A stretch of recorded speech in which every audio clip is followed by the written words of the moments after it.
Hello, friends, and welcome to your Daily Detroit for Tuesday, April 4th, 2023. I'm Jer Stay, sharing what to know and where to go in Southeast Michigan. Today's episode is going to be all about where to go. You know, beer is a super popular thing in our region. People love their stouts, their sours, their pilsners, their IPAs, anything else.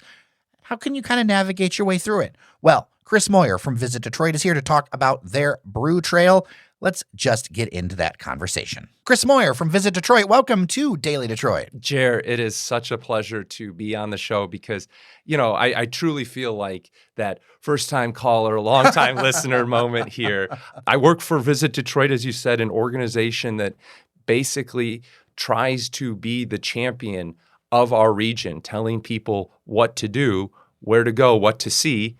This is what you do every day. I listen to you to find things out. And so it's a real pleasure to be here with you. Well, I'm very honored by the kind words. You know, this region has so many things, and I don't think that people from here realize how much of a tourist destination this place really is. You're spot on in that. People in Michigan are so familiar with the idea of the Pure Michigan campaign. And they think of Traverse City, they think of Mackinac Island, they think of some place on some lake, which is all true, and that's great. But 40% of all visitors to the state of Michigan come to Detroit, Wayne County, Oakland County, and Macomb County. Detroit and our region is the beating heart of Pure Michigan. Well, what are some of the things that people do when they come here for the uninitiated? Like, what are some of the top attractions? What are some of the draws? The top attraction in the entire state and one of the top attractions in the region is the Henry Ford Greenfield Village. Millions of visitors go to that every year. That's number one, and it's not really close. But there's always a segment that comes here for the automotive heritage and the future of automotive innovation. That draws millions of visitors to our region. But it's music, and it's art, and it's our culture that really draws the preponderance of everybody else. Detroit is the only UNESCO City of Design in the United States and one of only 43 in the world. That's because of our longtime commitment to architecture, art, and design, and the great work of people like Design Corps pushing that. But that has really resonated with visitors, not just in the Midwest, not just nationally, but internationally as well. Germans, the Brits, the French, they're coming here in droves because of the story of Detroit and Detroit's place as a cultural art leader. And of course, then it's music. Whether it's the Motown Museum, this is the place where techno music was founded. People want to be in Detroit to listen to and be part of the Detroit music scene. You know, one of the things earlier in my career that woke me up to the amount of travel that Detroit brings is I had an assignment working movement as a stage photographer, and 3 days of absolute fun and craziness, but so many people, I looked around and there was such a small percentage of people from our area. It's truly an international draw. And I had some random reporter sleeping in my front room through that project. And it was a lot of fun, but nobody, people were from Montreal, people were from France, people were from South America. Like Detroit, it hurts my heart sometimes when I hear Metro Detroiters talk down about Metro Detroit because the rest of the world has gotten the memo about this place. I don't know if anyone's noticed that, whether it's people moving in, whether it's travel, all that kind of stuff. I think that's right. And I don't blame anybody that lives here that says, hey, I wish things were better. I wish things were better. We all know that there are still areas of improvement that our community can make. But the fact of the matter is that there was always creative expression in Detroit. Even in the periods of its darkest time, there were always people, particularly Black Detroiters, that were leading this regeneration and this revitalization of our city.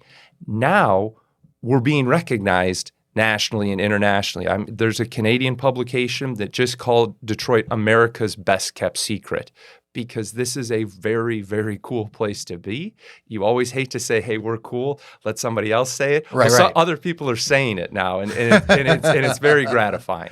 Those of us who have been around a while remember the sunglasses on the governor and the cool cities and all of that stuff. It's much better when other people say that we're cool. Right.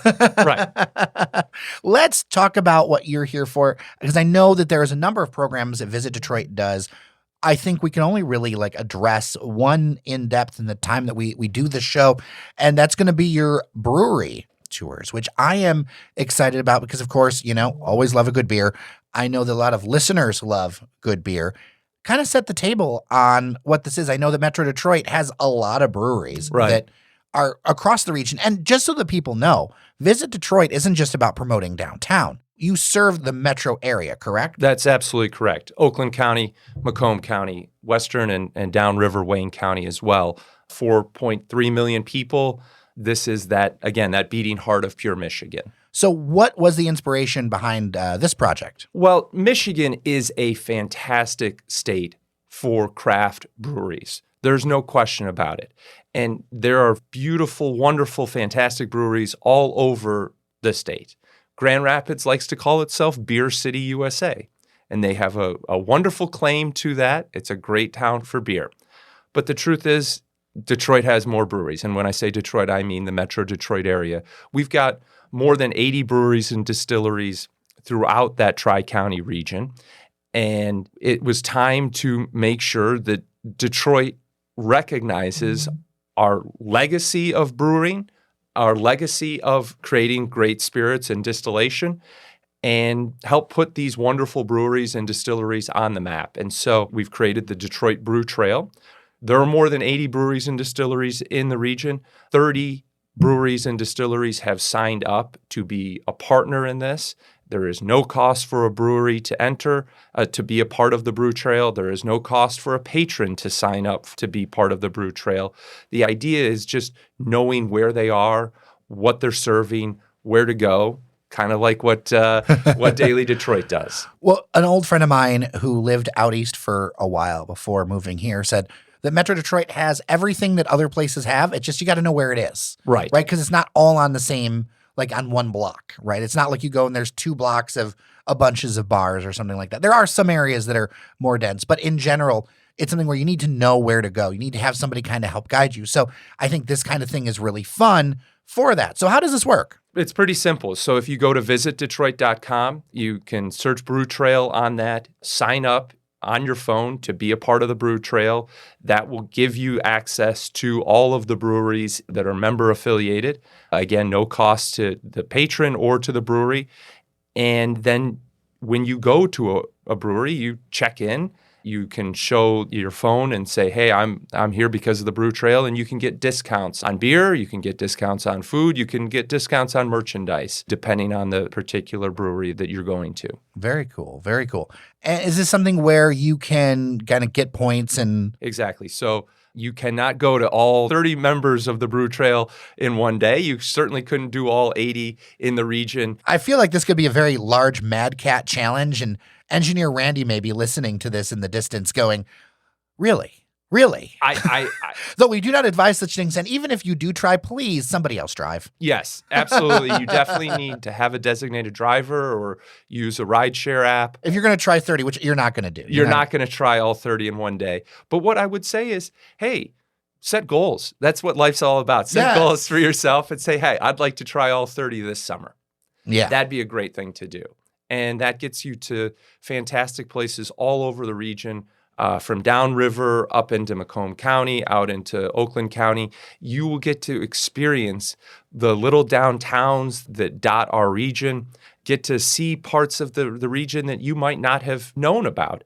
I'm biased. I'm going to say it. I love what I do, getting to promote Detroit in our region, but there are so many treasures and gems that we have. Oh, for sure. And it's something where you can drive 20 minutes, 25 minutes and get a whole new experience. One of the great joys of doing this is being able to crisscross the region, whether we're covering something, doing interview. I was doing something about pizza and ended up in Wyandotte, right? They have amazing pizza in Wyandotte. I didn't know that. And I do this, right? Or if you go, anywhere in the region, you can find places that like really surprise you. People talk about, you mentioning pizza again, maybe Freddie the Pizza Man. Yeah. He's in like, on this road, and kind of like halfway down river, nondescript place, but absolutely awesome. So those are the kinds of things to look for so that you can be in the know and be able to enjoy these things. And also, there's so many interesting people with all this stuff. That's really the best part of our region. We've got great pizza.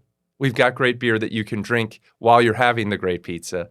But this is what's amazing about Detroit and Metro Detroiters. You walk into a bar, you walk into a brewery, you walk into a pizza joint, and you're going to end up striking up a conversation with somebody, learning about their experiences and learning about why they like the place that they're from. Now, what kind of prizes are there? I think the biggest prize is the ability to get those discounts at breweries. Hey, everybody likes to make sure that in this day and age that they're getting the best value for money. So getting a discount when you've gone to 30 breweries, you're going to get more and more discounts. Hops through. Yeah, then you can go back. See, in my mind, I feel like I should do some sort of like trophy or possibly a championship belt. Is possible. Here's the best part about it. This is the second year of the Brew Trail. We've had 9 new breweries join over the last few months. There is more to come in this. We care about the local and small businesses that are represented in these distilleries and breweries and the area around them. If you have good ideas, we will happily listen to them. We will put an email in the show notes, right? Yes. So when it comes to beer for you, what do you enjoy? Maybe not necessarily places, but styles. I am glad you asked that, and I'm also glad that you didn't make me I know name. you can't. I know you can't name and pick individuals. I mean, and then we could list off all like 30 and just do a boring reading list. No. But that's not going to be as fun. That's not good audio. I'm a seasonal consumer of beer. In the winter, I like a good stout, a good porter. In the spring and summer, I was very excited. I'm always excited when Oberon comes back. That's a sign of spring. Recently got through Oberon Day. Yes, those types of beers, the M43s of the world. In the summer, I will drink a Pilsner, Kolsch, something like that, and then return to my darker beers in the fall and the winter. That's kind of how I approach liquor. Yes. You know, it's about a temperature range for me. So like if it's say under 50, it's more whiskey. If it's getting warmer, 60, 70, I end up going on the gin train. I've moved into the tequila world in the summertime for me. So, but I'm the same. Whiskey in the winter, now tequila in the spring and summer. Bold opinion that some listeners may not agree with. I've actually gotten into sour beers. You got to find the good one because not all of them are created the same, much like gin. But a good one's a good one. I know you've been having these conversations with Randy. I think a good sour is amongst the best beer. I just can't drink 2, 3, 4 sours. I'm out for an afternoon and I'm going to explore a brewery. I want to try their sour, but I probably am not going to order it the second time. I'll try the next variety. Yeah. Variety is a big part of this too. Like when I talk to brewery owners, they tell me that variety is a big part of what helps draw people in the door, that you've got a few flagships and then you rotate around to keep people entertained and interested. That's exactly right. That signature beer is going to be 60 to 80% of a brewery's volume that they sell. But then having seasonal rotation, having other beers that can come up, that gets people to try the samplers, and they sell a lot of samplers to people when they do this. 100%. Well, Chris Moyer, I'm so glad that you stopped by to talk about this. I hope that people go check it out. Where can they do that? Visit Detroit.com and go to the Brew Trail page, sign up, and get out on the trail.